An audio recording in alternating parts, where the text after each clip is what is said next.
السلام علیکم دوستو، سالانہ امتحانات کی تیاری کے سلسلے کو آگے بڑھاتے ہوئے آج ہمارا 7واں سبق ایک نظم ہے آدمی نامہ۔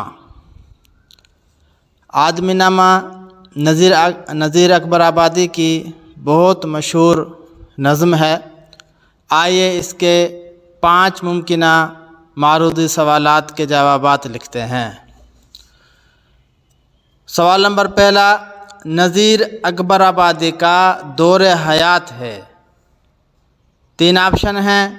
پہلا 1730 تا 1830 عیسوی، دوسرا آپشن ہے 1735 تا 1830 عیسوی، اور تیسرا ہے دوستو 1740 تا 1830 عیسوی۔ تو اس کا درست آپشن ہے آپشن نمبر 2، 1735 تا 1830 عیسوی۔ دوسرا سوال ہے، اردو زبان کا سب سے پہلا عوامی شاعر ہے۔ اس میں بھی 3 آپشن ہیں۔ آپشن نمبر 1 اکبر الہ آبادی، option number 2 Altaf Hussain Hali, option number 3 Nazir اکبر آبادی۔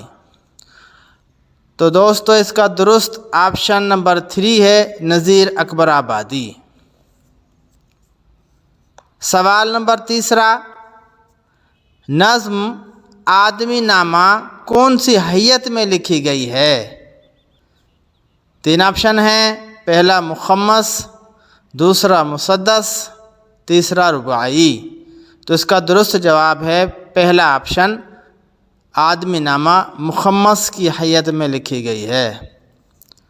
سوال نمبر چوتھا، نذیر اکبر آبادی پیشے یعنی کہ پروفیشن کے لحاظ سے کیا تھے؟ 3 آپشن ہیں۔ نمبر پہلا حکیم تھے، نمبر دوسرا کوتوال تھے، نمبر تیسرا معلم یعنی کہ استاد تھے۔ تو اس کا تیسرا آپشن درست ہے، نذیر اکبر آبادی ایک استاد تھے۔ سوال نمبر 5واں، لفظ گدا کا متضاد کیا ہے؟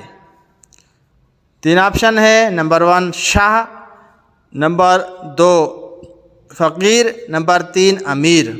تو اس کا درست آپشن ہے گدا کا متضاد ہے شاہ۔